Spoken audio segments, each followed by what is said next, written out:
Sveika, Jurga. Labas, Ingrida. Šiandien mūsų tema, kalbėsim su Jurga, kodėl kūnas pradeda kalbėti, kai mes per ilgai tylim. Ir čia plati tema, mes galim valandas kalbėti, bet paliesim temas, kurios mums svarbios, kurios galvojam, kad aktualios kitiem ir gal kažkaip padėsim kitam žmogui, dėl to mes ir einam į eterį, kad norim kad kiti pamatytų kitą pusę, kad įmanoma, kad galima pasikeisti. Ir Jurga yra gera mano draugė iš Ispanijos. Ir ji... Ką tu ten mokaisi dabar? Labai stipriai. Nutrigenetika, epigenetika, nutrigenetika, epigenetika, nutrigenomika. Taip, čia žodžiu giliai ląstelės lygmenį ir labai stiprus mokslai. Ir Jurga, tu dabar jau kaip ir gyveni pilnatvę, ne? O prieš 3 metus tai kažkaip kitaip galėtum apibūdinti, kaip tu jauteisi. Palauk, mieloji, aš su tavim tai pasisveikinu, bet su žmonėm tai nepasisveikinau. Tai sveikinuosi iš Saulėtosios Ispanijos. Leidžiu tau pristatyti ir pasisveikinti. Nes tavo žmonės jau, kurie žiūri, tai tave pažįsta. Bet mano žmonės tavęs nepažįsta, kai aš pasidalinsiu. Tai su Ingrida, kada mes čia susipažinom su tavim, Ingrida? Gyvai? Nu, gal prieš kokius metus, sakykime, ne? Ai, nepalauk, o kur mes Ne, palauk, mes stovykloj su tam susipažinom. Majorkoje? Ne, mes online susipažinom. Po to susitikom. Man yra jausmas, kad aš tave pažįstu visą gyvenimą, tai aš jau neatsirenku, kada susipažinom. Bet šiaip gyvai mes pabuvom kartu savaitę laiko. Taip, bet savaitę laiko mes kartu buvom Majorkoje stovykloje kartu. Ir ten viena geriau kitą pažinom ir pajautėm, kad tiesiog mums gerai yra kartu, mums lengva yra bendrauti. Ir aš pati gyvenu Ispanijoje 23 metai, berods 23, nuo 2002 spalio 1 dienos tai važiavau į Ispaniją. Ir... O aš pasakysiu, aš Danijoje gyvenu 28 metai. 28 metai, tai jau yra, kaip pasakyti, galima sakyti, daugiau nei pusę gyvenimo, taip? Taip. Daugiau, lygiai taip pat kaip aš. Man 44, kovo 1 bus 45 metai. Ir su Ingrida norėjom apie kažką pakalbėti ir pas mus viskas sukasi aplink sveikatos temą. Ne tik tais aplink sveiką kūną, bet ir sveiką protą. Ir negalėjom išsirinkti temos, nes tų temų yra begalės. Tai šiandien tokia tema, kai mes ilgai negirdim savo kūno, o tas kūnas jau įsijungęs mikrofoną rėkia. Jau jisai rėkia, bet mes vis tiek jį bandom nutildyti. Per visus kanalus rėkia, bet mes negirdim. Ir pavyzdžiui, nežinau, aš tą temą bandžiau suprasti, kai perskaičiau. Ir galvoju čia apie vidinį pasaulį ar apie fiziologinę būseną. Čia apie viską. Apie viską, nes mes labai dažnai atskiriam tą, kaip pasakyti, mūsų psichosomatiką visą nuo fizinio kūno. Ir mes nesuprantam, kad tai viskas eina bendrai ir aš labai ilgą laiką neigiau aplamai tą psichosomatiką. Ilgą laiką nesupratau, kodėl aš jaučiuosi sveika fiziškai. Aš kadangi skaičiuoju dienas, kiek laiko jaučiuosi gerai, tarkim, pradėjau jaustis gerai 2023 metais apie gegužės vidurį, kada jau pradėjau jaustis gerai. Ir mano sveikata visą laiką jinai gerėjo, bet tai nebuvo tiesi linija, nes kada tu išeini į tą patį visą sveikimą, tai tas sveikimas nėra tiesi linija.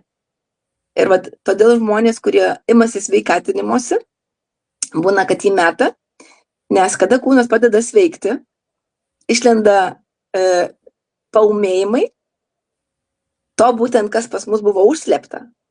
Ir tada žmogus galvoja, kad galbūt jam netinka, kad kažkas galbūt čia negerai ir meta. Tai aš turėjau visokių paūmėjimų ir turėjau visko. Ir dar visai neseniai, sakyčiau, prieš spalį mes buvom Vokietijoje. Aš jau Aš spalį buvom ir Vokietijoje, ir Maljorkoje gal. Ne. Spalį buvom Maljorko, o Vokietijoje lapkritį buvom. Nu, vienu žodžiu, nėra skirtumo. Man viso dienos vienodos, jūs laimingi žmonės, dienų neskaičiuoja, nei mėnesį, nieko. Būtent. Žinau, kad dabar sausis. Tai vis dar aš jaučiausi, kaip pasakyti, jaučiau, kad fiziškai esu visiškai sveikas žmogus, bet psichologiškai jaučiau stabdį. Kaip sakyti, daugelis tai vadina blokais. Ir aš pati visą laiką neįgiau tuos blokus. Aš aplamai neįgiau, kad ten kažkas gali būti iš tėvų, bet čia ne ta prasme, ne kad tėvų kaltė, bet kad ateina per programas viskas. Man čia buvo visiškai... Pas tave negali būti pas kitus, ne, programos. Ne, aplamai tai aš galvojau, arba sveikata yra, arba jos nėra. Prie ko čia iš vis kažkokios programos ir kažkokios nesąmonės. Ir suvokiau vieną dieną, kad iš tikrųjų tai taip yra, tu žinai, apie kokią mes turėjom patirtį. Taip. Ir mane labai, labai giliai palėtė ir aš supratau, kad yra vidinis pasaulis, kuris yra labai glaudžiai susijęs su mūsų sveiku kūnu. Ir tada aš kreipiausi į žmogų, kuris tiesiog man padėtų tai išspręsti. Ir aš savo, kokį man klausimą tam žmogui užduoti, nes tiesiog, kai tu pats nesuvoki, kas su tavim darosi. Nu, kaip tu užduosi žmogui klausimą, kad tu jautiesi fiziškai sveikas, bet psichologiškai, kažkur tavo energija nutrūksta, kas yra, kodėl yra. Ir aš kreipiausi į tokį žmogų, kuris tos dalykus supranta labai giliai ir sprendžia tas problemas dešimtmečius. Ir aš tiesiog pasakojausi, žmogus klausė, paskui man uždavinėjo klausimus ir jisai mane išvedė prie to klausimo, kurį aš bijojau užduoti, kodėl aš turiu sveikatos, bet neturiu energijos. Ir tada man viskas atsistojo, kad iš tikrųjų tai yra labai glaudžiai susijęs su psichomatika ir mes turim ieškoti, kur mes nutekinam tą savo energiją. Taip. Pirmiausia, tai turim pataisyti savo fizinį kūną, nežaloti jį kažkokiom tai visą laiką, kaip dietom. Žmonės, aš nežinau, kaip pas jūs Danijoje. Aš pati iš tikrųjų neseniai sužinau, nevaidinsiu protingos čia šitoj temoj. Neseniai sužinau. Toj vietoj, ta prasme, toks elementarus žodis dieta, mes įsivaizduojam, kad tai reikia sėsti ant kažkokio mitybos plano. Kad reikia ten karnivorė, ar ten veganas, ar ten, nežinau, vegetaras, ar reikia kažką visiškai keisti savo mityboje, kažko atsisakyti, ar kažką įtraukti. Ir vieną dieną, Ispanę vieną pažįstu šią 22 metai ir jinai visą laiką laikosi dietos. Visą laiką laikosi dietos. Aš kažkaip niekada neatkreipiu dėmesio į tą jos... Kas pas ją? Gali pasakyti, kas pas ją? Tai va dabar aš pasakysiu. Ir jinai sako, nesilaikiau dietos ir priaugau per šventes ten 7 kilogramus. Ir aš sakau, tai valgėt kažką, kas jums draudžiama toj dietoj. Jinai nesako, aš valgiau tai, nevalgiau tai, ko reikėjo valgyti. Aš mažai labai valgiau. Ir tada aš suklusau, sakau, nelabai supratau. Ir jinai sako, mano dieta yra sustatyta, kad dienos bėgyje būtų pakankamai proteinų. Kai tik aš nustoju vartoti proteinus, pas mane auga svoris. Ir aš ją... Taip, bet aš ją pažįstu 22 metai ir aš įsivaizdavau, kad jinai 22 metai laikosi dietos. O pasirodo, kad dieta tiesiog yra normali sveika mityba, kad tavo organizmas gautų viską, ką tu turi gauti dienos bėgyje. Pakankamai mineralų, pakankamai proteinų, pakankamai vitaminų. Aš stengiuosi viską ištraukti iš maisto ir tai yra labai sudėtinga. Ir riebalų mums reikia, kas ir riebalų reikia, ir riebalų. Pastoviai nuo 60 metų, kad riebalai yra peilis, reikia žinot, kokius riebalus naudoti ir kiek naudoti. Ir jų irgi reikia, ypač moterim. Ypač to pačio sviesto. Visiškai jo nereikia bijoti, aišku, tik reikia į tą sviestą įsirinkti kokybišką. Šipsaisi. Atsimenu, kaip valgyti tą sviestą. O mes pradėjom visko bijoti. Mes pradėjom bijoti elementaraus riebaliuko. kadangi aš pati turėjau labai daug sveikatos problemų, pradžioj galvojau, kad tai yra, kaip pasakyti, likimas, visos intolerancijos maistinės išsivystė, visos alergijos viskam išsivystė, ko galų galėjau neperneši pati savęs ir tavo alergija vystosi visiems aplinkiniams žmonėms, savo vyrui ir vaikui ir viskam vystosi alergija. Nes jeigu tu pati nesuvoki, kas su tavim vyksta, kaip savęs neperneši. Kaip paskui tu gali suvokti. Savęs nepriimi visiškai, va tas ir prasideda. Bėda tame, kad priimame save, tas sergančias, ir mes tai padarom, kad tai būtų ta prasme, kad tai yra normalu, kad tai, tarkim, kažkoks yra senėjimas, nes dabargi sako, kad tu nori 40 metų. Sakau, tau tik 40 metų, tau tik 50 metų. Pas mane, mano rate labai daug ilgamžių ispanų. Ir ką aš supratau per tą visą savo, kaip pasakyti, stebėjimą jų gyvenimų, man pastoviai sako žmonės. Bet ispanai ilgamžiai. Nėra tas pats būti ilgamžių ir sveikai gyventi, džiaugtis gyvenimu, keliauti, norėti gyventi. Ir pažįstu žmonių, kurie... Aš vadinu patirti gyvenimą. Taip, patirti tą gyvenimo skonį, jį pajausti, nes vis tiek mes šitam kūnėje gyvenam tikrai tik vieną kartą. Anksčiau dar galvočiau, ką čia tu nusišneki šitam kūnė dar kažkam. Kaip skirta, taip skirta. Bet iš tikrųjų mes turim rūpintis tuo savo kūnu, fiziniu ir tą psichologinę būseną. Ir turiu tokią vieną ispanę labai artimoje aplinkoje. Tai dabar jai yra 80 metų. Tai aš ją pažįstu 22 metai. 23 metai aš ją pažįstu. Tai tu įsivaizduoji, kad kiek aš ją pažįstu, visą laiką laukia mirties. Tai tada jai nebuvo nei 60. Negyveni, o laukime, kada numirsi. Ir dabar aš kiekvieną kartą ją einu aplankyti ir jinai visą laiką laukia mirties. Dabar jau šiemet pasakyti. Būtent dėl blogos savijautos.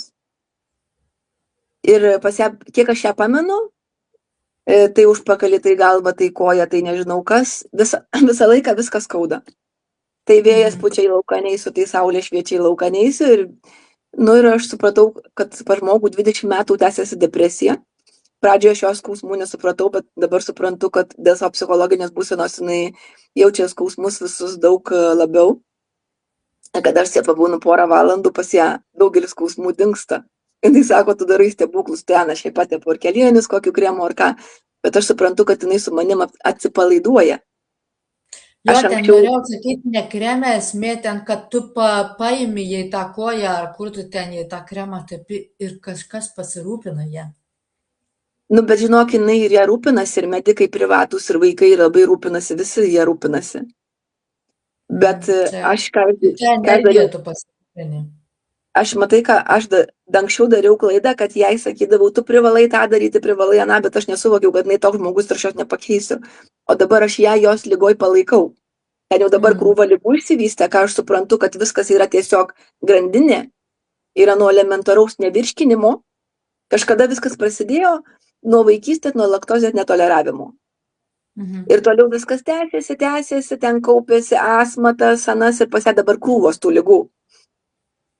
Tai vat kaip šiais laikais mes turim labai daug informacijos, kad tiesiog laiku išgirstum savo kūną.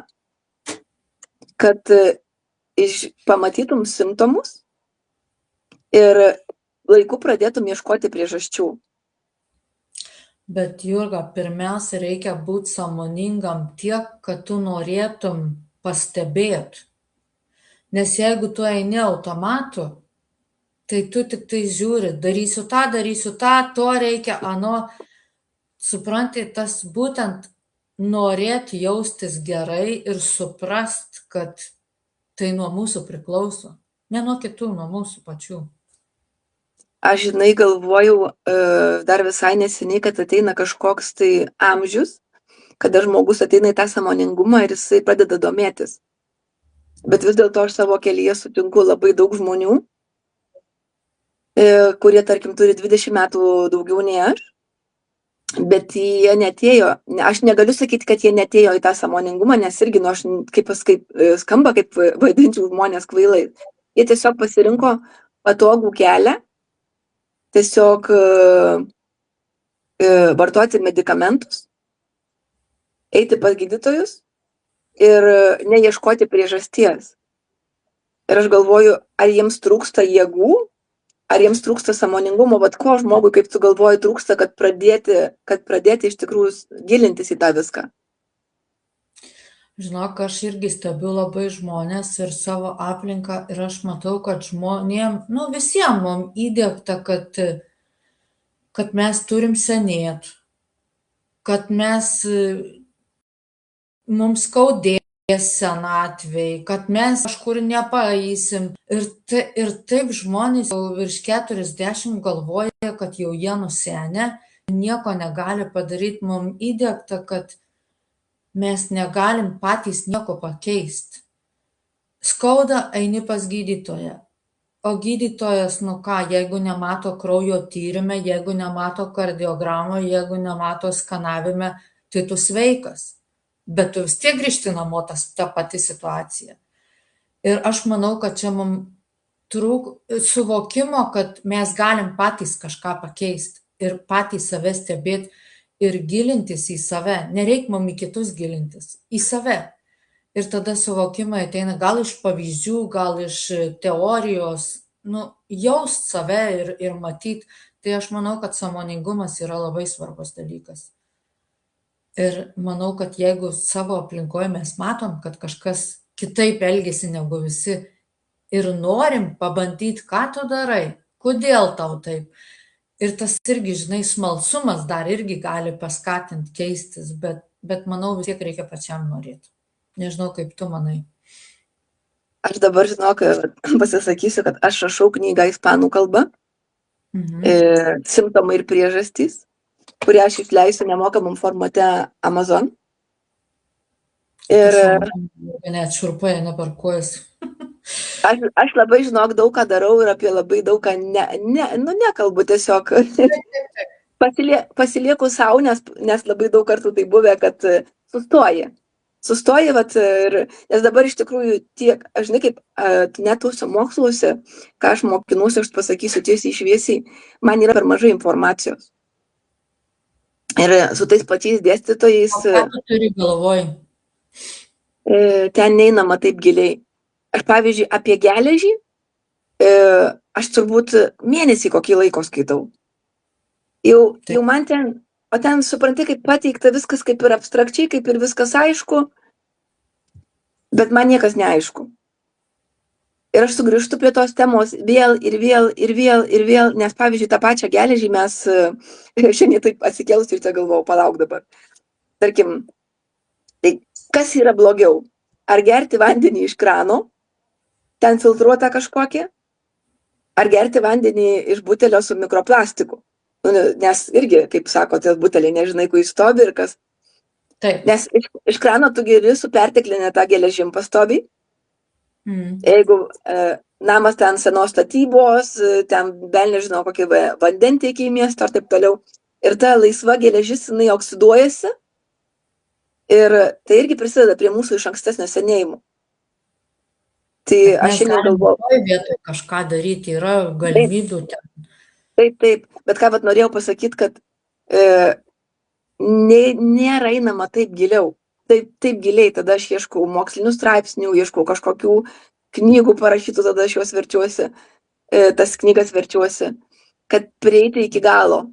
Ir būna jau atrodo, pabaigiau ir vėl grįžtu. Tai čia tokios tos temos neišsemamos, bet kada žmogus padeda domėtis, kai tu pajauti, kad tavo simptomai, kuriuos tu vadinai ligomis, po truputėlį nyksta. Ir tada suvoki, kad vis dėlto tai nebuvo ligos, tam buvo kažkokia tai priežastis. Didžiausia priežastis tai yra visko. Žarnynas, mikrobiota, mikrobioma. Viskas. Ir kada žmonės supras, kad visa mūsų nervinė ašis yra ten, viskas ten yra. Kada žmogus supras, kad jisai negauna tiek iš to maisto, pavyzdžiui, aš dabar apie tą pačią geležį domiuosi, ne? Aš ten, tarkim, stengiuosi, dabar nevalgysiu ten ryžių, ten. Aš mėsos nemoku jos vienos valgyti tik su daržovėm. Nu, nemoku, aš jos negaliu praryti. Bet, tarkim, jeigu aš jau valgysiu su kažkokiam ankštinėm, tai turi fitato, ne? Tai, tarkim, jau tą fitino rūgštį. Kaip ir neblokuoja tos hemo geležies, nes hemo tai yra iš mėsos.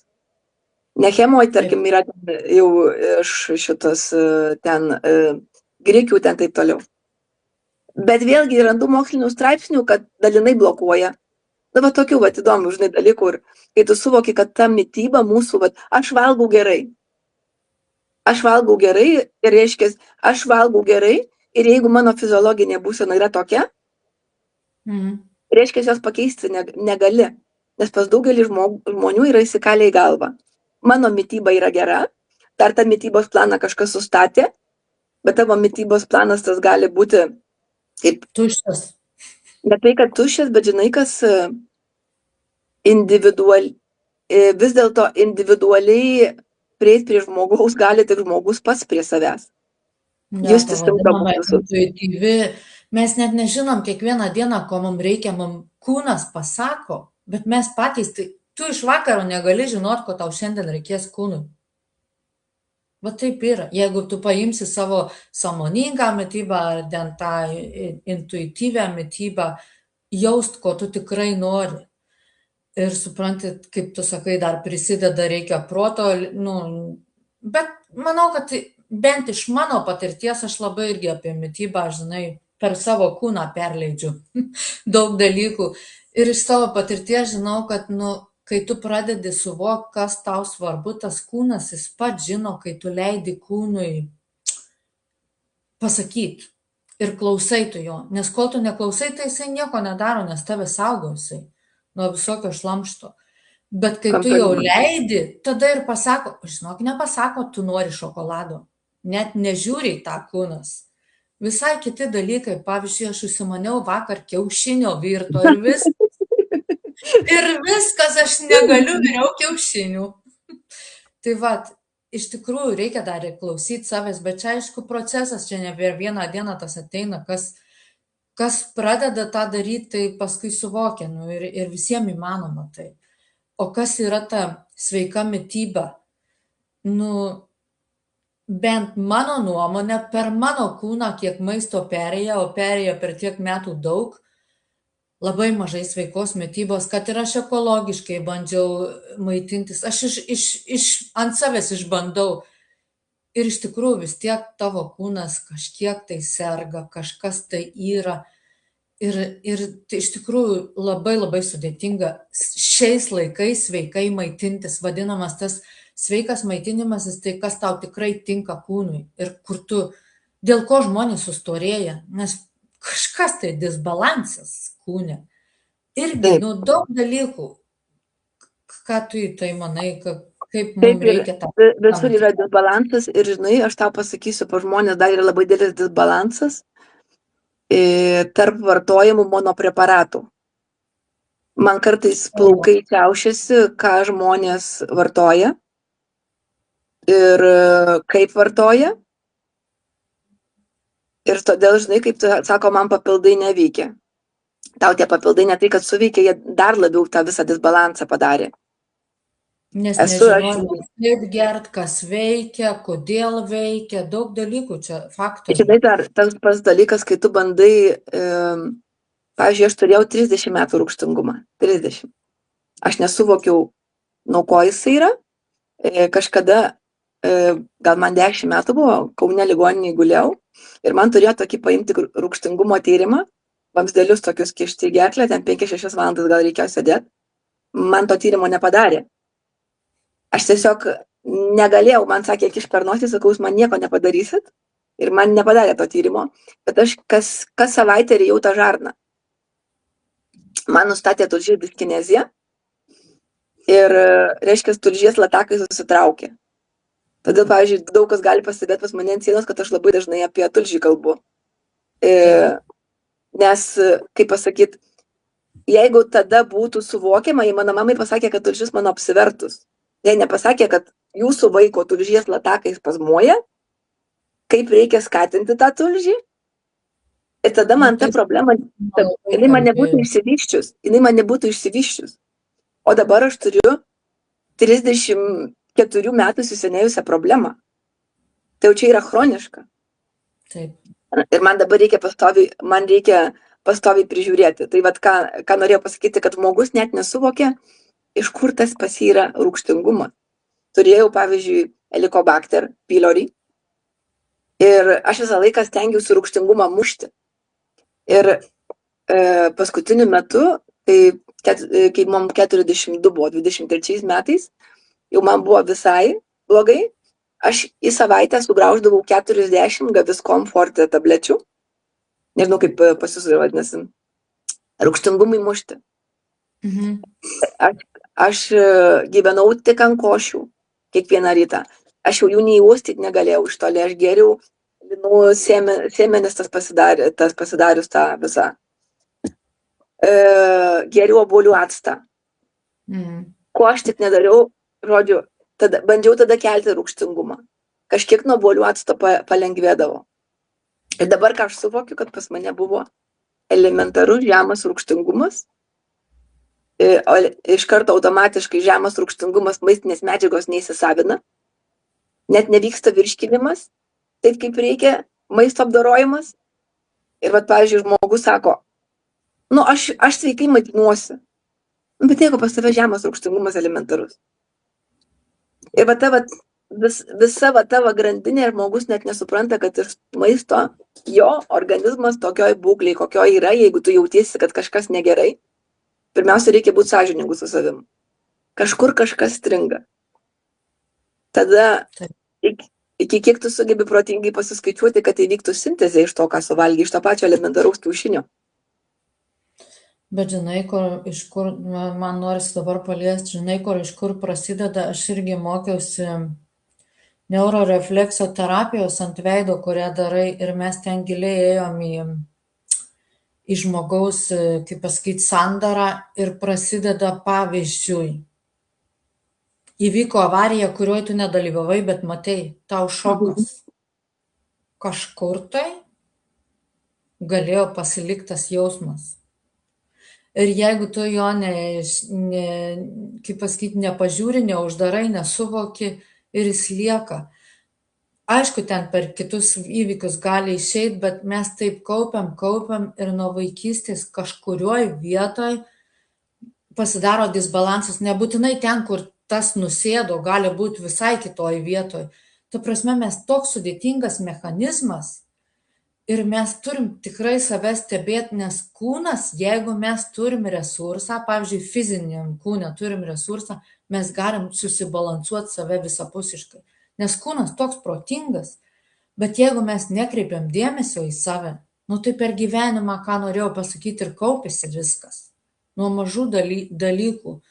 Tai mes iš tikrųjų sudėtinga, kaip pasakyti, aš vadinu fabrikas visą kūną, nes ten tiek vyksta sintezių, chemijos ir visų kitų, bet tu labiau gilinėsi į tą fizinį kūną. Matai, tu man dabar, kai pasakėjai, man net atrodo, ir čia suskaudeno, ir ten suskaudeno.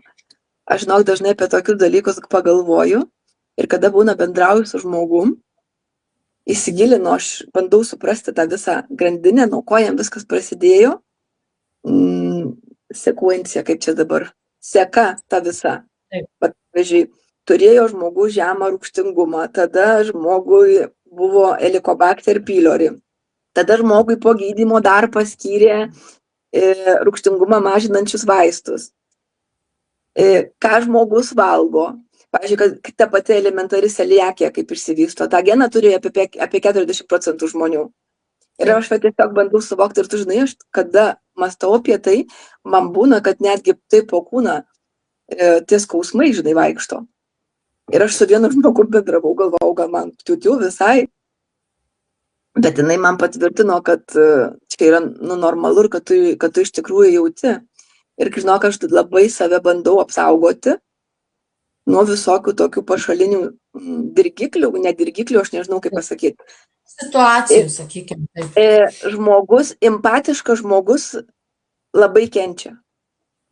Aš esu Taip, be galo empatiška nuo vaikystės, aš nežinau, man žinok, pavyzdžiui, seni žmonės, aš nežinau, kas man buvo su tais senais žmonėmis ir dabar man tas pats.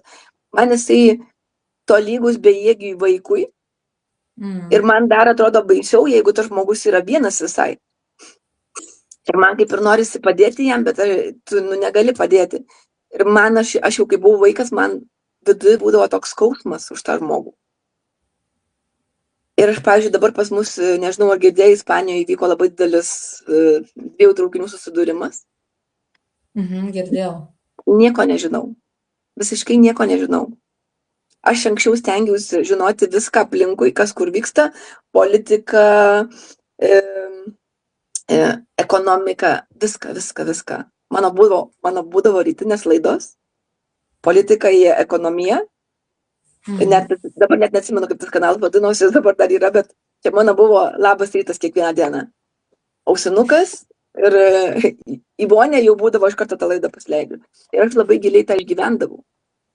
Ir man dabar, kas pradeda pasakoti apie traukinius, sakau, nepykit, bet nieko nežinau, save sakau, nes aš sužinosiu, kad ten kažkur kažkas numirė, kad vaikai kažkokie, tai visa šeima ar kažkas, tada ten pradeda žiūrėti nuotraukas, viską.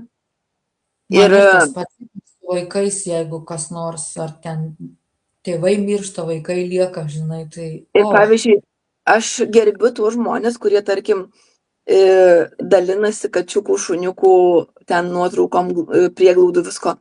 Aš net negaliu žiūrėti, aš negaliu skaityti.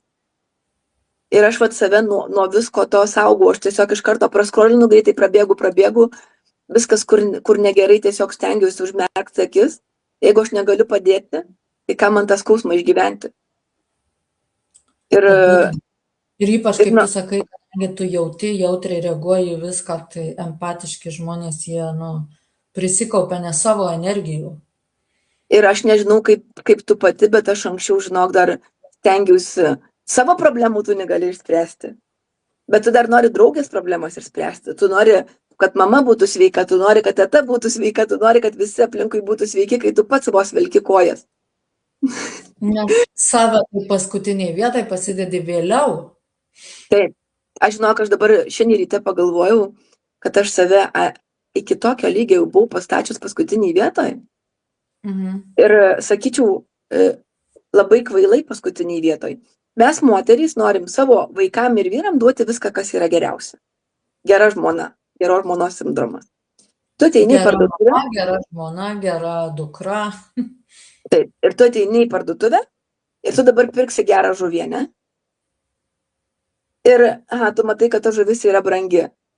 Tai tu pasiskaičiuosi tiek, kad būtų vyrui ir vaikui valgyti. Ir tau, jeigu atliks. Tu žinai, kiek aš tą dalyką dariau metų? Jeigu mes dabar su vyru 23 metai, tai 22 metus aš tą dariau. Rytoj bus 23 metai, kaip esu su savo vyru. Aš tą dariau 22 metus. Aš tik dabar išmokau valgyti tą patį, ką valgo mano vyras ir savim rūpintis. Tik dabar aš išmokau. Nes aš kaip visą laiką aš ant savęs taupydavau, aš net nesuvokiau, kad tas taupymo režimas ant savęs iki ko gali privesti. Nežinai, kaip būdavo, negaliu, jau jėgų nėra. Pas man toks būdavo posakis, negali ir vėl gali. Ir vėl gali kažkokį laiką, ir vėl negali. Bet aš nežinau kaip kitos moteris, bet aš save iki tiek buvau dasivarius, kad būti gera žmona. Tarkim, vėlgi auklėjimas, santvarka ir visi kiti dalykai mes išmokstam tai. Ne, aš net nežinau, ar čia yra, žinok, liguista. Kai aš atsimenu 40 temperatūrą vos, ne? O aš vis tiek, kaip pasakyti, rusiškai toks posakis yra, kuris man įstrigęs visą gyvenimą į galvą. Abasramse, no nesdamse. Apsikakosiu, bet nepasiduosiu. Didvyrė. Ir tu vis tiek stovi ir gamini tą vakarienę, nors pati net negali uostyti to maisto. Tiesiog negali kvapo pernešti, tada pykina tu su temperatūra. Bet tu vis tiek šeimai padarysi vakarienę. Arba jau per negaliu. Vat, žinai, kaip pasakyti, aš atsimenu vat ir savo mamą, taigi nebuvo anksčiau tų indaplovių. Bet kad viskas visur būtų sutvarkyta ir atsimenu, mama irgi, kaip buvo fizinis darbas, tu po darbo pavargus ir tu stovi galvą įsirėmus į spintelę, bet dar plauni indus kriaukliai, žinai. Pačias spintelės buvo žemiau, aš nepasiekysiu remt galvą. Bet maždaug, žinai, tokiam lygiai viskas ir buvo. Aišku, mano mama, žinai, sako, aš nežinau, sako, man buvo labai skaudu tą matyti, kad, pavyzdžiui, vyras nepasirūpina. Bet kad aš neleidau niekom pasirūpinti. Aš neišreiškiau savo tos blogos savijautos, kad aš jaučiuosi blogai, gelbėkit mane. Aš dar pasijaudama blogai. Pagalbos jau nekalbu, nepriėmė, bet ir neprašė jos, ne. Tai aš niekada, aš atvirkščiai. Man gal ją kažkas norėtų suteikti, bet aš visus išstumiu, čia aš galiu. Ir dabar man tą laiką visą apsuktų atgal. Aš supratau, kad visi savimi galime pasirūpinti. Mes dabar, pavyzdžiui, dabar kaip buvo Maljorkoj, paskui kaip Vokietijoje, aš tiesiog suvokiau, kad mano vyras visiškai galime pasirūpinti puikiai savim ir ne tik savim, bet ir manim. Jis ir nuėjo, tarkim, kur gamina maistą įsinešimui, ne? Niekas nenutiks ten nuo tų kelių dienų to maisto. Bet ne man turi būti naminis, bet kai tu suvoki, kad viskas yra energija ir su kokia tu energija ruoši tą maistą ir ką tu ten įdedi. Man, žinok, niekada mano maistas nebuvo skanus. Ką tu galvoji, kai valgai? Irgi svarbu. Aš visą laiką valgiau savo ruoštą maistą atbulais dantimis. Aš esu baigus, kaip pasakyti, taip tiesiogiai pasakius, maisto ruošimo darbuotoja, konditerija kulinarija. 4 metus mokinausi technologiją ir paskui dirbau restorane ir, kaip turėčiau ten 4 kategoriją, nežinau, ką ten reiškia, bet man niekada netraukė tas maisto ruošimas. Man nepatiko virtuvė ir aš nenorėjau dirbti virtuvėj. Bet tiesiog, aš net nežinau, kodėl pasirinkau. Net ne tai, kad pasirinkau tokią sritį, bet buvo tokie metai, kai buvo tokie, sakyčiau, krizės laikai, žinai. Tai toks buvo supratimas, kad jeigu tu dirbsi virtuviai, tai tiesiog bus namuose maisto. Bet čia išgyvenimo tokia strategija, žinai, saugumas. Ir aš, kaip pasakyti, visą gyvenimą ruošiau ir aš nesimėgavau savo maistu. Bet dabar aš kaip ruošiu maistą, tai vaikelis su šokiais, pokiais, asprada, žinok, įdedu tikrai savo visą gerą energiją.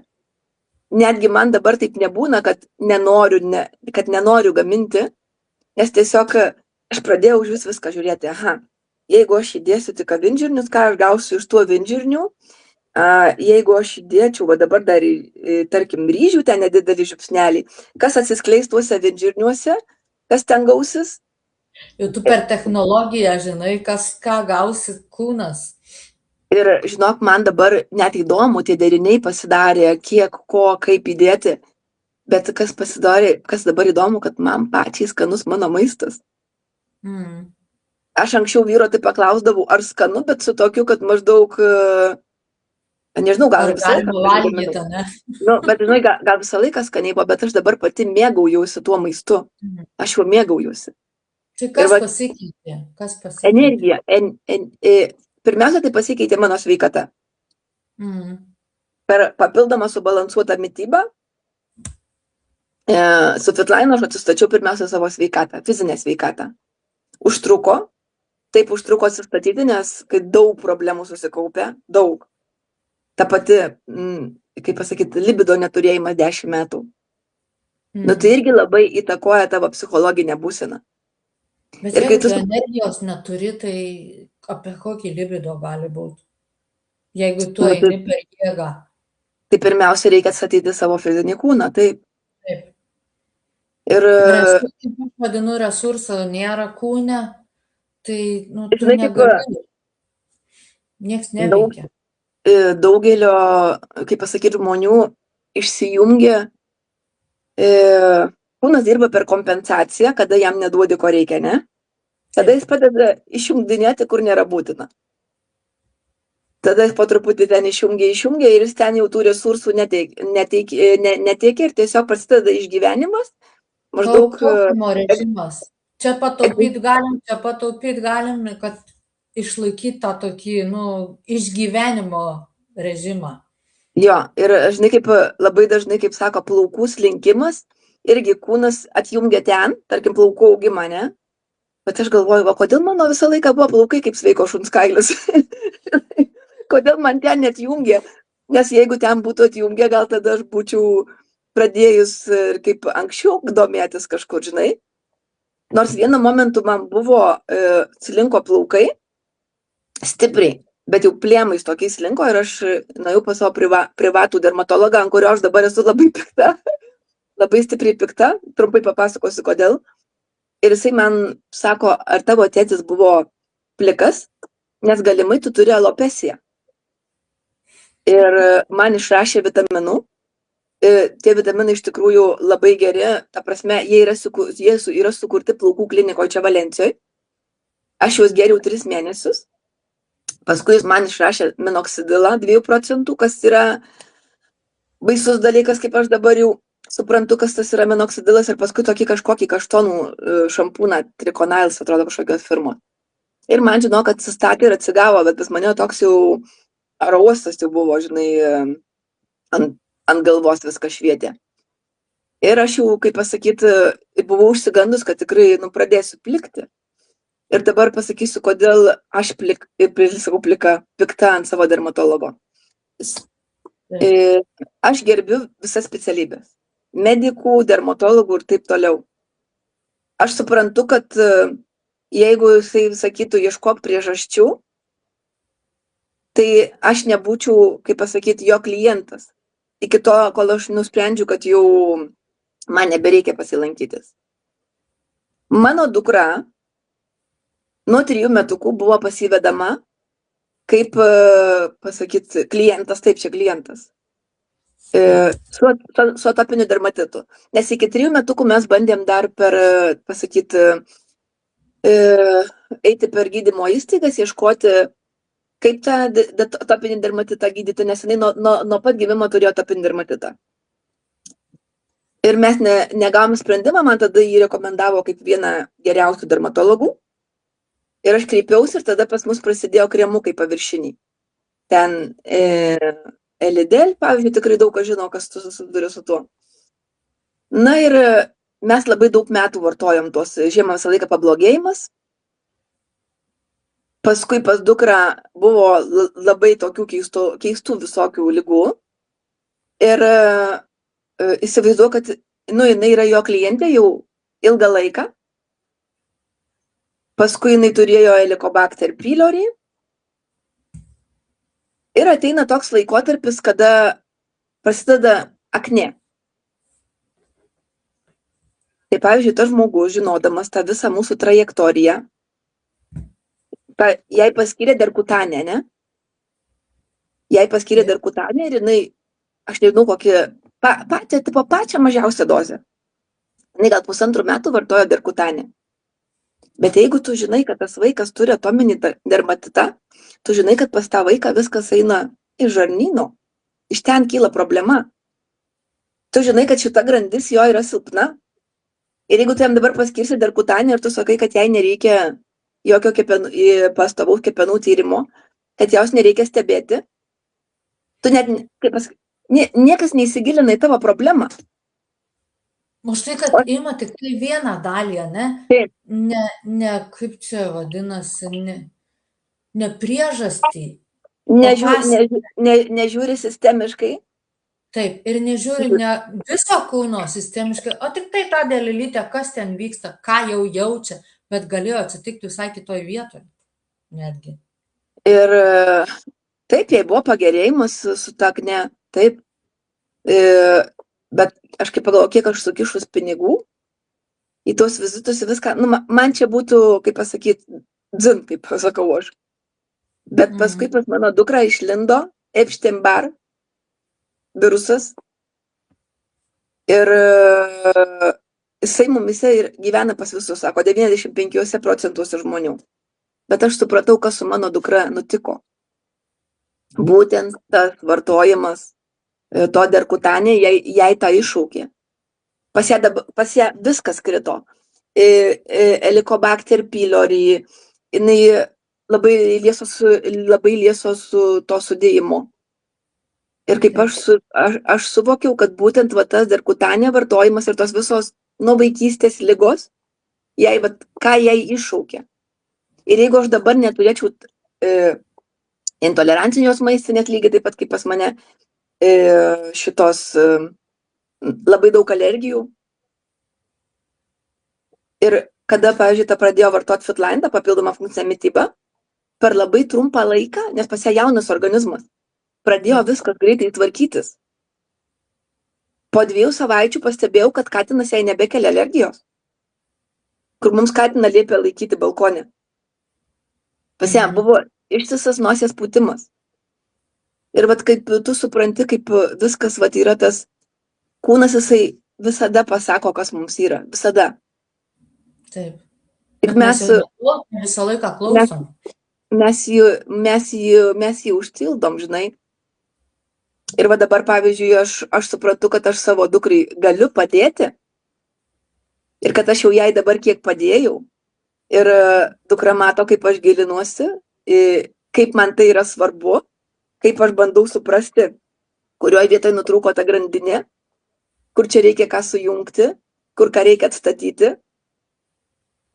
Ir toj grandinė, jeigu tu pastiprinsi tą vietą, kur iš tikrųjų reikia, tai tada vėl atsistato visa grandinė ir mes jaučiamės gerai, mes esam resurse ir tada energijos perteklius. Nes man tai baisu žiūrėti, kai žmonės be energijos vaikšto. Dabar biskį nukrypau nuo tavo temos, atsiprašau, bet man bet čia, žinok, labai gera tema. Mano dukrai 21 metai ir jinai be energijos visai buvo.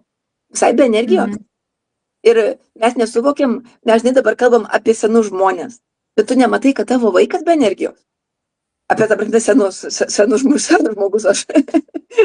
Mes kalbam apie vyresnio amžiaus žmonės ir mes galvojam, kad tai įtakoja tik tai su kažkokiam, tai nežinau, nuo kažkokio amžiaus. Bet lygiai tas pats vyksta su vaikais. Taip. Ir kai tavo vaikas guli ant sofos ir jisai tingi, tau atrodo, kad čia tingi, o tas vaikas nepajėgia, pas jį nėra resursų elementarių. Taip. Pas jį nėra resursų. Aš dabar, pavyzdžiui, visiškai kitaip auginčiau vaiką, negu aš auginau savo dukrą. Ten nebūtų gavai 10, einam nupirksiu guminukų. Aplamai visiškai kitaip. Suvokimas visiškai kitas. Ir tiesiog, kaip tu pasakėjai apie tą energiją, tai labai teisinga tema. Žmonės tiesiog, aš kaip užvakar gal padariau istorijų. Vieni atsikelia jau be energijos, nes visas organizmas yra išderintas, viskas jau ten, viskas, kaip pasakyti. O kiti nutraukia savo energiją, nestebėdami tavo kūno kalbos. Ką tu turiu galvoj? Praeitą dieną pasidariau aš ten. Kaip ir dabar tu pasakėjai apie kiaušinius, man jau seilė svarba, dabar daisiu pasidarysiu kiaušinių.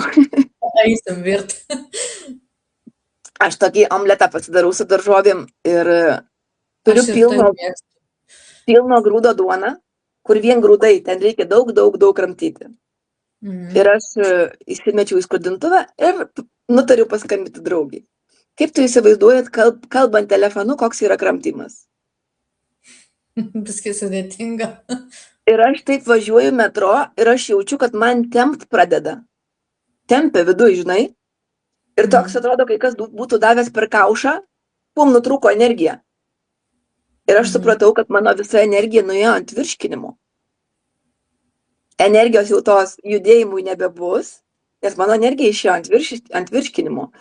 Paskui, kadangi dabar jau moku susitvarkyti, jinai atsistatė, bet paskui vakare aš ją vėl nutraukiau. Nuėjau į vieną parduotuvę, kur perku tokius ekologiškus, pamačiau riešutų kremas ekologiškas, bet cukraus be nieko, be priedų.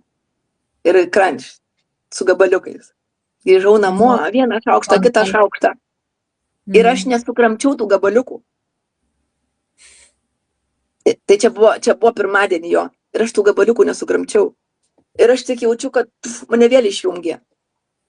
Ir jaučiu vėl tempimą. ir suprantu, kad vėl energija nuėjo ant virškinimo. Tai mes tada, kaip buvom pirmadienį Zoom'e, aš ėjau į tą Zoom'ą, bet tu net neįsivaizduoji, kaip aš jaučiausi. Tokia išėjau, žinai, visai. Ir vat kada tu pradedi save stebėti netgi elementarią mitybą. Taip, kada tu jau sąmoningai stebi, kaip tu jautiesi nuo to pavalgius, kaip tu sukramtai, kaip tu ką. Bet ką norėjau dar ir šitoje vietoje pasakyti, 2 dalykus. Japonai valgo mažom porcijom. Mes iš esmės Europoje. Čia yra vienas dalykas. Ir tai, ir mūsų, kaip čia, įpročiai pasidarė, mes valgom, nes turim ką valgyti, nes, karą tai neturėjom. Tai irgi daug ką reiškia, ne tik sukramtymas, bet ir kiek tu valgai, porcijų dydis. Ir kas pasidaro, mes apsunkstam. Ne, jeigu mes pavalgom ir apsunkstam, tai žinok, kad kažką ne taip suvalgiai. Reikia elementarus dalykas suvokti, tai labai paprasta. Kaip tu ir pati stebi. Man tai patėjo. O dar eina pagulėti pavalgę. Ne, dar daug kas eina išgerti kavos. Dar baisiau. Biški gauna energijos, o paskui jau po kavos jau paskui eina pagulėti. Arba seka 2, 3, 4, 5 puodas kavos. Ta tema labai gerai, kad palėtei. Pirmadienį pasiklausiau pas vieną gydytoją, kuri labai turėjo artimą ryšį su gastroenterologu vienu. Pakarės, kuris jisai yra prisidėjęs prie Helicobacter gydymo. Ir jinai buvo jos labai artimas draugas. Tai man labai daug ką papasakojus. Jinai, pavyzdžiui, visą laiką sako, žalios daržovės yra tik tais šitam papuošimui. Mūsų organizmui reikia pirminio apdirbimo, taip kaip valgo japonai, taip? Ten angarų, ar ten 3 minutės kažką tokio. Ir aš pas ją paklausiau, kaip jums atrodo, tarkim, reikia valgyti 5 kartus į dieną. Kodėl būtent klausiu pirmadienį? Todėl, kad pirmadienį aš pajaučiu, kad mano energija nuėjo ant virškinimo. Tai aš galvoju, tai palauk, jeigu aš dar 5 kartus valgysiu į dieną, ir dar valgysiu, kas man netinka, ko man visai net... Reikia net klausyti proto, jeigu tau nesinori to maisto, ir galbūt tas maistas tau todėl ir netinka. Aš anksčiau netoleravau kiaušinių, kadangi pas mane aplamai nebuvo jokio virškinimo, man trūko tų elementarių fermentų, tos, kaip pasakyti, proteazės elementarios. Jeigu tau kiaušinio to nesuskaido iki amino rūgščių, paskui net neįvyksta sintezė, tavo protas net nenori, man nepykindavo, man pagalvojus apie kiaušinius. Aš dabar einu į parduotuvę, man seilė varva, pamačius kiaušinius. Nes aš juos labai gerai toleruoju. Tai bet žmonės padeda valgyti per prievartą, nes kažkur išgirdo, kad reikia valgyti 5 kartus į dieną. Bet tu nori, aš tau pasakysiu, prieš pradedant naudoti Fitline'ą, aš valgydavau 7 kartus per dieną. Aš žinau, kas valgė 8, dar tave perspjovė, mūsų Jelena. Jo, ir žinai, aš pavalgau ir vėl einu valgyti, bet aš valgiau dėl energijos trūkumo. O kuo daugiau valgai, tuo labiau, kaupia kūnas. Ir gavosi toks užburtas ratas, nes aš jau nepajėgiu. Nes svoris auga. Žodžiu, ten buvo košmaras. Ką aš norėjau pasakyti dabar? Dabar man užtenka 2 kartų ir aš pavalgius. Ir aš valgau, ką noriu. Tai tu supranti, koks skirtumas, kai suvoki, kas tau ir kaip. Ir svoris krenta, viskas, ir energijos yra. Bet aišku, čia nebuvo per vieną dieną, negalvokit, kad aš čia tabletę išgėriau ir buvo procesas beveik metų laiko, bet man tai šiai dienai yra kosmosas, nes jeigu būtų man kas pasakęs prieš metus laiko, kad tu valgysi 2 kartus, su skydliaukės problemom dar, tai sakyčiau, nevaidink. O tu vartoji amino rūgštis? Vartoju. Ne iš pradžių vartoju, bet pradėjau aš jas vartoti gal prieš porą mėnesių. Aš kai pradėjau vartoti amino rūgštis, pas mane, pasakysiu, žinok, psichologinė būklė dar labiau pasikeitė. Nes, pavyzdžiui, aš kai pradėjau mokintis, aš dabar, čia taip dabar nerasiu, bet yra kažkuri amino rūgštis, tarkim, kuri netgi atsakinga už motyvaciją. Taip. Čia pas mane, aš žinai, kaip pas mane, tu žinai, kiek aš mokinuosi ir aš viską spausdinuosi. Ir aš paskui žinau, kad aš nieko nežinau.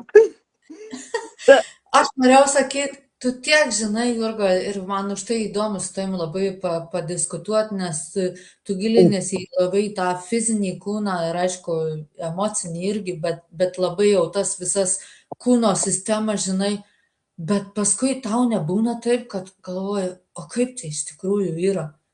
Nu, Būna, neužduodi savo klausimą. būna, žiūrėk, tu tikriausiai nežinau, ar pastebėjai, kad aš dabar nešnekėjau apie Fitlainą ilgą laiką. Aha, pastebėjau, galvoju, kur tai dingo. Kodėl? Nes tai, ką aš transliuoju, va šiurpas eina. Tai, ką aš transliuoju, aš turiu jausti. Ir taip, Fitlainas sukūrė mokslinę tarybą, virš 400 mokslininkų. Ir kadangi aš supratau, kad labai sunku man aplamai kažkom gyvenime pasitikėti, man, bet netgi tas akumanimas šitas, nu taip, jo yra toks dermatologo darbas. Bet, pavyzdžiui, dabar tas vat iš Epstein-Barr kaip išlindo dukrai. Aš supratau, kad kurios yra ta labai silpna grandis, o jeigu būtų labiau paveikę. Bet man tokį supranti, kaip yra, ir aš pradėjau tyrinėti kiekvieną ingredientą. Kur įdėta, kam įdėta. Aš suvokiu, kad ten viskas sudėta sinergiškai, kad vienas kitą papildytų, kad viskas yra sudėta su kofaktoriais, kad būtų įsisavinimas.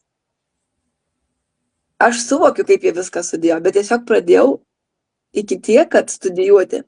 Čia vat geležies, o vario ten tas balansas ar užtenka. Ir aš pradėjau ne tiek, kad Fitlainą, o paskui studijuoti kitus rinkos papildus viską. Nes labai svarbus yra geležies ir vario balansas. Toliau, pavyzdžiui, yra... Kaip sakai? Dėl ko svarbu? Nes geležis paskui jinai oksiduojasi, laisva geležis. Ir visokie tie kaip pasakyti, kada trūksta vitamino A irgi, visur turi būti mineralų balansas, visur visko turi būti balansas. Bet power kokteilis, jisai išvalo, ko mums nereikia, tuos laisvuosius metalus, ar ne? Pirmiausia, tai užkuria kepenis, nes įeina taip ir B grupė vitaminų.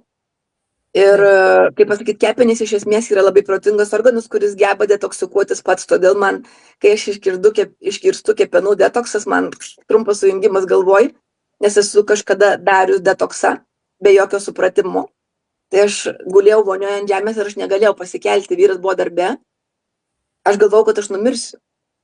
Nes pas mane spazmuoja tulžies latakai, jis negali visą tą išnešti, supranti? Ir pas mane gavosi labai stipri intoksikacija. Ir aš gal 3 dienas gulėjau lovoj, negalėjau pakelti galvos. Tai tiesiog jau duoda kepenim palaikymą, duoda visas medžiagas, nes ir mineralų reikia. Tai pačiai tulžiai, kad nespazmuotų, to pačio magnio reikia. Ir kai tiesiog tada pradėjau suvokti, kai sudėta pirmtakai.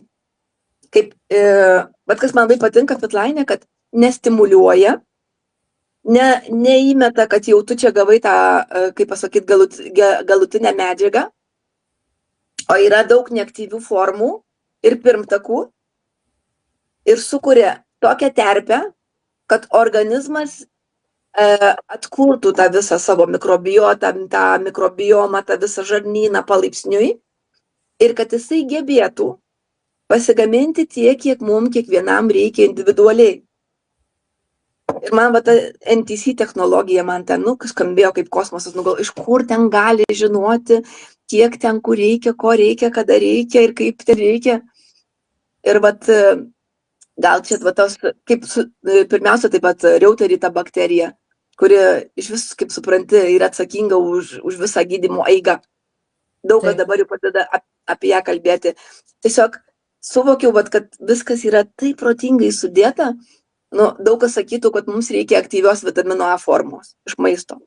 Bet jeigu ne iš maisto, tada, kaip pasakyti, aš palaikau tuos žmonės, kurie yra prieš papildų vartojimą. Todėl, kad aš suvokiu, kad fitlainas nėra papildai. Tai yra papildoma funkcinė mityba ląstelių lygmenių ir tai yra mikromityba, nes ten,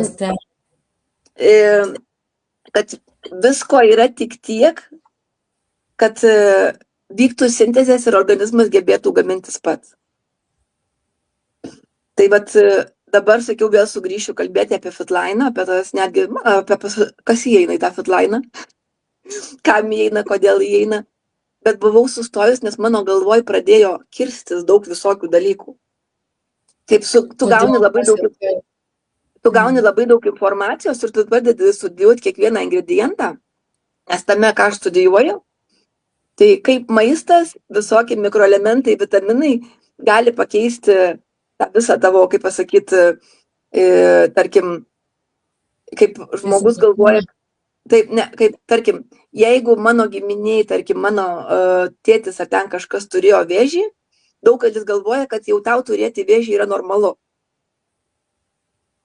Tai vat, man tai kaip... irgi programa, sukurta programa. Taip, bet man vieną kartą viena gydytoja tokia irgi pasakė, sako, tu žinok, čia tik tais 5%. Tik 5% didesnė galimybė, kad tu gali turėti tą patį. Bet kas įdomu, kad aš niekada nesusimaščiau, kad nuo pat atvykimo mano mamos mama buvo medikė. Kita močiutė irgi baigus mediciną, bet jinai dirbo sanepideminiai stoty. O nuo to laiko, kai aš atvažiavau į Ispaniją, aš visą laiką buvau tik medikų rate. Nes aš pradėjau valytis butus. Taip, bet aš visą laiką jiems uždavinėjau labai daug klausimų. Labai daug klausimų. Bet aš niekada savo neleidau pagalvoti, kad aš galėčiau tai mokintis. Nes mes labai daug savo ko neleidžiam. Taip. Tai čia irgi yra nutildymas savęs, supranti. Ir per tos, kaip tu save tildai, o kūnas kalba, mes labai daug ko savo neleidžiam per gyvenimą. Geriau valgyti, geriau rengtis, geriau jaustis. Patirti aplamai kažkokius, tai nežinau, netgi į koncertą nueiti neleidžiam savo. Netgi, žinai, aš dabar pasakysiu, dabartiniai soctinklai, žinok, žaloja žmonės daug ko. Dėl daug ko, žiūrėk dabar. Tai pasižiūrėjus socialinius tinklus, atrodo, kad niekas nebeturi dirbti fizinio darbo, ne? Mhm. Visi yra mentorystė, nežinau, visi atrodo aplinkui mentoriai ir tinklinis marketingas. Jo, coacheriai, mentoriai. Bet, pavyzdžiui, yra žmonių, kuriems be fizinio darbo yra neįmanoma gyventi. Ir tas žmogus, jisai jaučiasi, kaip pasakyti, kažkoks tai kaip bevertis, todėl, kad jisai turi dirbti fizinį darbą, o žiūrėk, va visi kiti. Ne? Dabar girdžiu. Sakau, paskambino telefonas, atsiprašau, tai atmečiau, tai šitas ne telefonas, draugas. Ir atrodo, tu jautiesi toks nevykėlis, žinai, kodėl vat visi kiti gali ne fiziškai dirbti, o aš turiu fiziškai dirbti. O aš, pavyzdžiui, galiu dirbti ir fizinį darbą, ir ne fizinį darbą, man labai patinka judėti. Ir aš aplamai... Daugam yra tas judėjimas šiaip mums reikalingas judėjimas, mes negalim sėdėti, iš tikrųjų, čia irgi, patikėk, aš pati sėdėjau 8 valandas kontoroj, aš žinau, ką reiškia sėdėti vietoj. Tai irgi labai blogai mūsų kūnui. Taip, tai va, aš negaliu sėdėti, aš jau dabar jau visą, kai knopkių pridėta. Ir aš kaip uždavau pamokas, mama sakydavo, aš negaliu nusėdėti ramiai. Mano vyras juokėsi visą laiką, sako, ko tu nori iš mūsų vaiko, jeigu aš prie stalo, aš maluosi, koja po užpakaliu, vėl nežinau ką. Aš negaliu sėdėti ramiai, man reikia eiti ir pastebėjai, kaip mano istorija visą laiką einant. Jeigu aš įrašinėčiau. Judėjimas. Jeigu aš įrašinėčiau. Žmonėm jau eisim į pabaigą, galėtum apibendrinti kažką pasakyti, kažkokią žinutę, suvokimą žmonėm, ką norėtum perteikti trumpai. Kad tiesiog netildytų savo kūno siunčiamų signalų, kad ta prasme, kad neužglušintų jų, atkreiptų dėmesį į ką sako jūsų kūnas po to pačio elementaraus maisto. Paskui, kai randatės kažkokioj erdvėj su kažkokiais žmonėmis, čia jausti, ką jums tai duoda. Aš dabar visą laiką, kai kažką darau, žiūriu, kaip aš čia jaučiuosi. Ir kas įdomu, kai būna labai gera, man net skauda. Pavyzdžiui, aš dar pagalvojau apie dabartinį ratą žmonių, su kuriais bendrauju. Ir man taip gera, atrodo, kad tas pilnatvės jausmas plėšia vidų, žinai. Tai tiesiog netelpa krūtiniai. Jo, išgirsti save ir nustoti tildinti savo visus poreikius. Nes viskas tas ateityje išlys per ligas. Ir empatija nereiškia, kad reikia išgyventi visus blogus dalykus. Jeigu jaučiate, kad esate labai jautrus žmogus, man delfinų pasirodymas verkiu, vaikas išvažiuoja į pirmą ir antrą, trečią ir ketvirtą, penktą ekskursijas, verkiu. Mane visą laiką ima graudulys. Ten kažkam sekasi, verkiu. Visą gyvenimą verkiu. Tai tiesiog stengti save apsaugoti nuo tokių visokių situacijų ir neįsigyventi į kitų žmonių situacijas, kurių netgi daugelis, kaip būna, nepažįsta. Aš visai neskaitau postų, beveik niekieno postų aš neskaitau. Todėl, kad aš stengiuosi gyventi savo gyvenimą ir išjausti tai, ką aš dabar pati jaučiu. Nes jeigu aš išjausiu visus aplinkui, aš tiesiog nebeturėsiu laiko savo jausmam ir savo mintim. Išvaistyti savo energiją.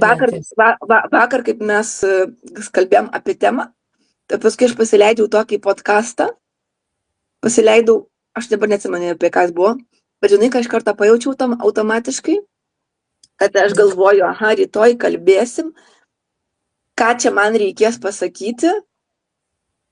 Paskui galvoju, ne ką reikės pasakyti, o ką norėsiu tuom pasakyti.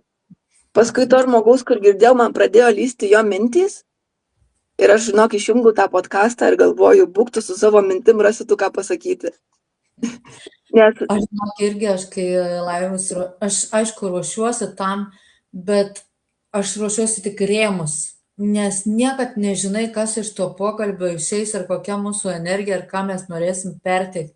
Ir aš ypač su tavim man labai paprasta, nes per jausmą einam, kas mums atrodo tuo momentu. Ir aš, žinok, neimi galvą, kaip mes pakreipsim tą mūsų temą.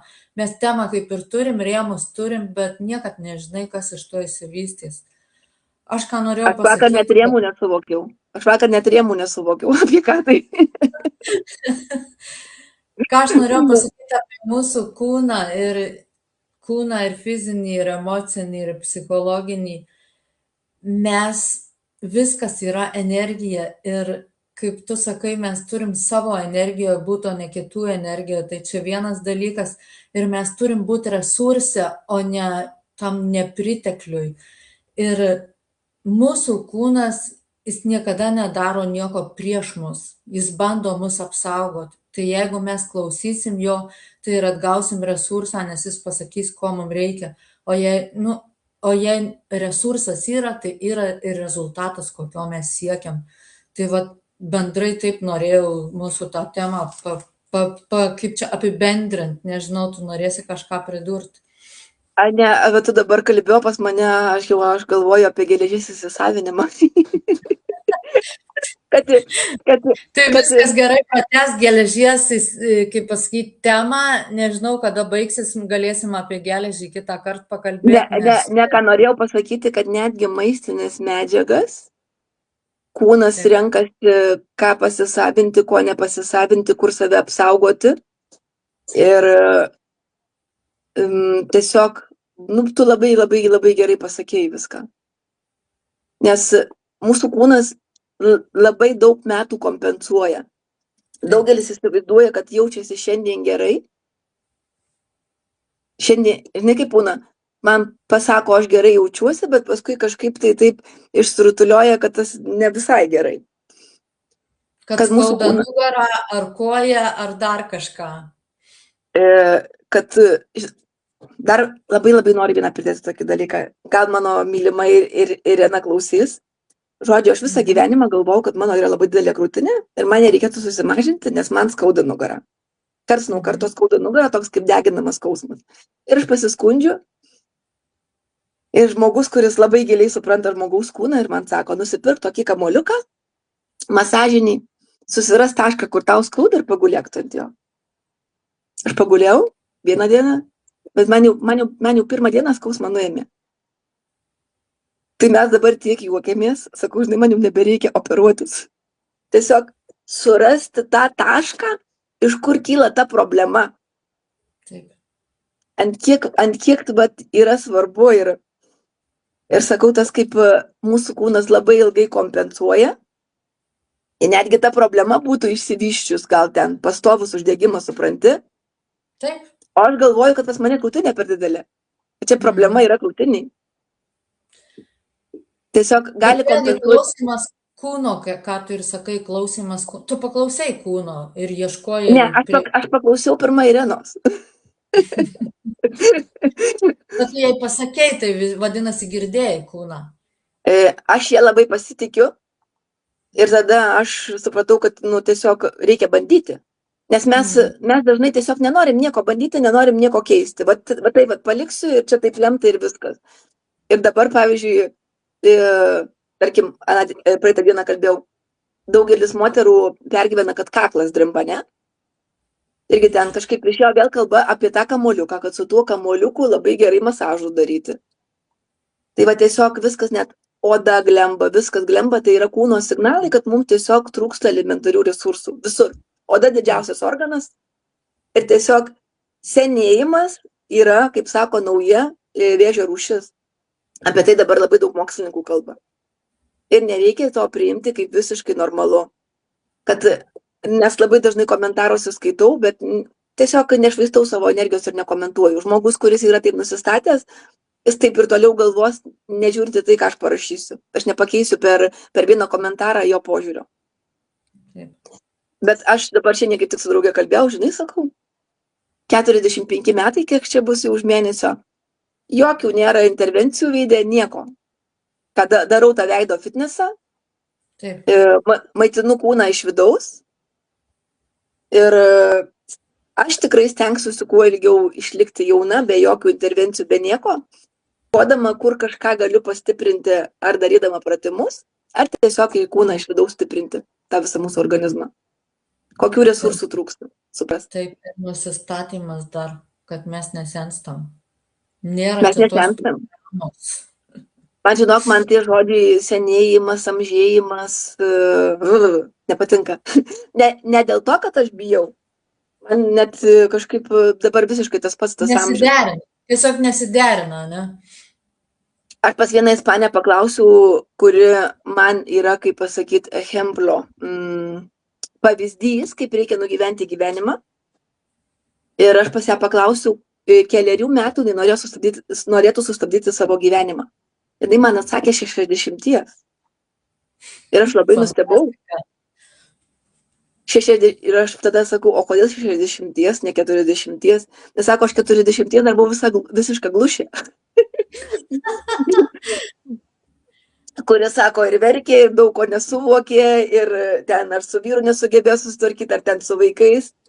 Bet sako, 60 pas tave jau yra tas sąmoningumas, kurio tau reikia dar nugyventi tam likusiam gyvenimui gerai. Ir dabar šiandien, ta prasme, dabar jai bus 86.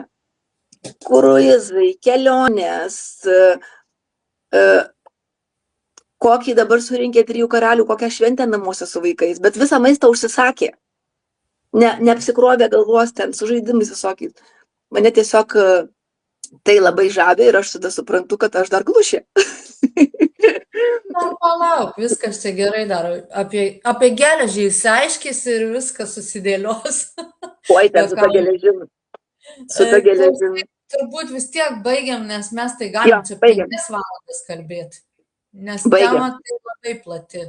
Bet ačiū visiems, kas klausė, kas turėjo kantrybės, kas dar klausys. Mes eteryje dėl to, kad padiskutuot, kad papasakot apie savo patirtis, gal kažkam kažkas surezonuos ir pačios savo mes išsiaiškinom, būdamos kartu. Tai ačiū tau labai labai širdingai dėkoju ir iki Ačiū, kitų mieloji. kartų. Ačiū ir iki kito malonaus pupuliukė. Taip. Čiau. Ciao.